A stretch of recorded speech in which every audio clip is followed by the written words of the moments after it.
Mūsu darbības profils ir saistīts ar pašvaldībām, ar vienas pieturas aģentūru internetā, pētniecību reģionālās attīstības jomā.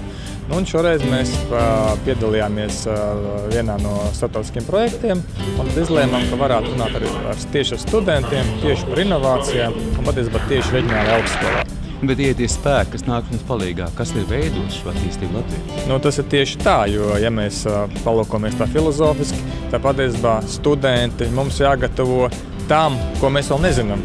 Jo, ja mēs palūkojamies uz pēdējām top 10 profesijām, kas ir pēdējā laikā slavenas vai populāras, tad viņas pirms gadiem 10-20 neeksistēja. Vai tas ir dizains, vai tā ir tā pati dažādi profesijas, kas saistīts ar informācijas komunikāciju tehnoloģijām un tam līdzīgi. Tātad saistīts ar inovācijām. Ko mēs šodien izskatām šajā lielajā seminārā studenti sajiet? Tieši tā, jo patiesībā es domāju, inovācija ir sinonīms saistīts ar to, kādā veidā sabiedrība attīstās nākotnē un jāliek kopā gan šie tehnoloģiskie spēki, gan arī tas, kādā veidā sabiedrība attīstīsies.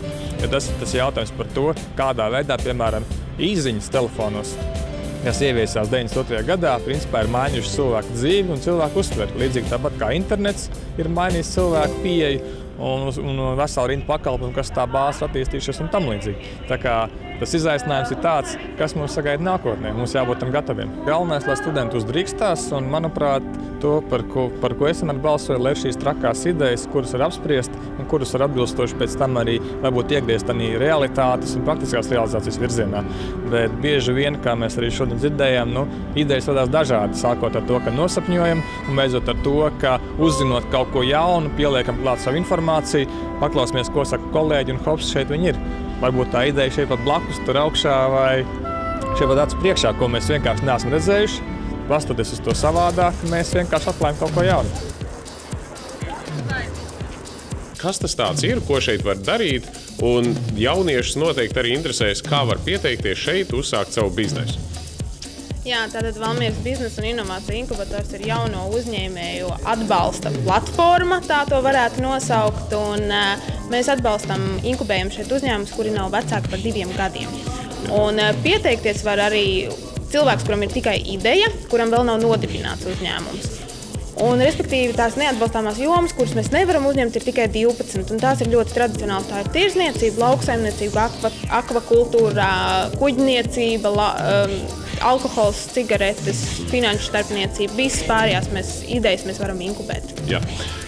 Kas tad ir tā inkubēšana? Ko tad iegūst tas uzņēmums, kur šeit inkubē? Jā, šis vārds ļoti daudz smulsina, un inkubēt nozīmē to, ka mēs šos uzņēmumus 4 gadus atbalstam ar dažādiem biznesa pakalpojumiem.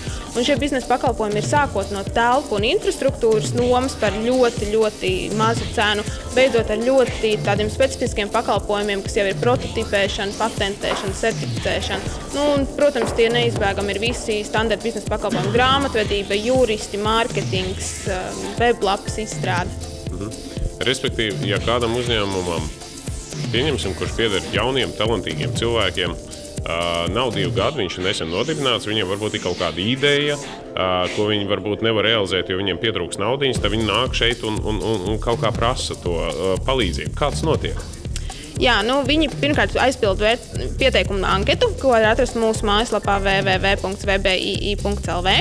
Un tad notiek vērtēšanas komisijas sēde. Ja viņi tiek uzņemti, tad mēs slēdzam līgumu, un tad viņiem tiek piedāvāts visas šīs iespējas, visi šie pakalpojumi, kas ir pieejami.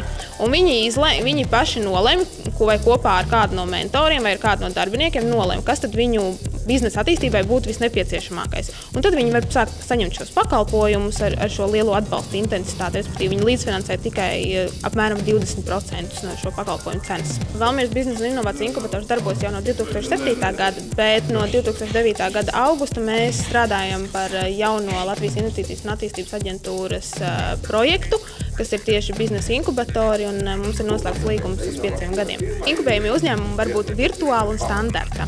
Virtuāli nozīmē to, ka viņi var saņemt visus pakalpojumus, izņemot telpas. Respektīvi, viņi ar savu laptopu sēž mājās vai sēž kaut kādā savā citā birojā. Standarta uzņēmumi, tie, kas ir mums uz vietas, un mums ir gan standarta, gan virtuāli, un līdz ar to mums šīs telpas tiek draudzīgi dalītas, un viennozīmīgi tie, kas nodarbojas, IT jomā, viņiem ir vajadzīgs mazāks kabinets. Tie, kas nodarbojas ar ražošanu, viņiem ir vajadzīgs kaut kāda darbnīca vai cehs. Un šīs telpas ir ļoti dažādas un piemērotas maksimāli plašai amplitūdai šiem uzņēmumiem. Jau 2 dienas Valmierā notiek inovācijas dienas, kurās ir atbraukuši Latvijas 10 augstskolas studenti. Viņi te mācās, apgūst un dalās pieredzē dažādos jautājumos. Un viņi ir apgūši to, ka inovācija savā būtībā nenozīmē tikai tehnoloģijas. Tas nozīmē arī radošu domu, ideju un arī šo ideju attīstību.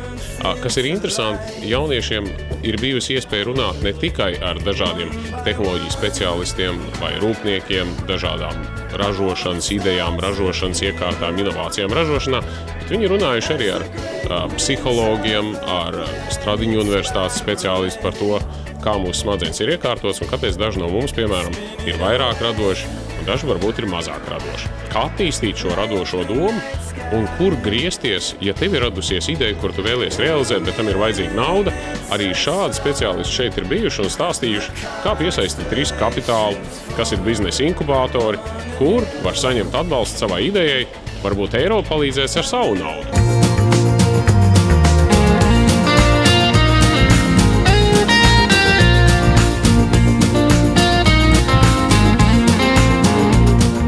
Jebkuras valsts attīstības programmās mēs rakstām par to, ka mums ir jāveido uz zināšanām balstīta ekonomika. Un zināšanas mēs iegūstam, to mēs redzam, cik mums skaisti un jauki studenti šodien ir sapulcējušies. Bet otra lieta, kad es studentus sadalu 3 kategorijās, tas, kas viņi būs pēc studiju beigām. Pirmā būs tie jauni zināšanu radītāji, otri būs tie, kas praktiski realizēs darbu izpildītāji, labi darbinieki, un trešā kategorija būs šī inovātori, kas šīs jaunās zināšanas mēģinās pārvērst jaunos produktos. Un tad jebkuras valsts vai programmas vai stratēģijas mērķis ir, lai lielāka būtu šī zināšana radītāja daļa un lielāka būtu šo inovātoru daļa. Un tas arī, man liekas, ir šo mūsu studentu dienu mērķis un uzdevums. Es ceru, ar šo oriģinālo, inovatīvo pieeju, kas ir notikuši šajās 2 dienās, mēs esam ierakstījuši kaut ko tādu, ko vēlāk mums novērtēsim. Tā. Un tagad ķeramies pie apbalvošanas. Tad apbalvojumu pelnīšu absolūti visi, gan individuāli, gan komandām. Metāli uzkot pirmo vietu, iegūst Daugavpils. Es arī paskaidroju, lai viss saprast par to. Laikam šīs uzvaras noslēpums, tas bija tāds, ka braucot no šeit, mums bija aizvirsties par mājas dabu. Un tad mums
Mani pārsteidz tas, un kas man iedrošina, ka tās nav pēdējās. Tas, ka šī ļoti lielā studenta atsaucība. Tā ir gribēšana kaut ko uzzināt jaunu. Mums ir jādomā jaunas idejas, kā viņas radīt, jaunas produktus, kā iekarot pasaules tirgus, kā veicināt eksportu, kā veicināt agrodu, visu kaut ko, lai notiktu, kā es saku, kad tā ekonomikas asinsrite, kurā zināšanas pārvēršās naudā, nauda pārvērš zināšanās, un jo ātrāk tas process un plašāks viņš ir, jo mēs visi dzīvosim labāk. Un tas ir tas, ko mēs visi gribam.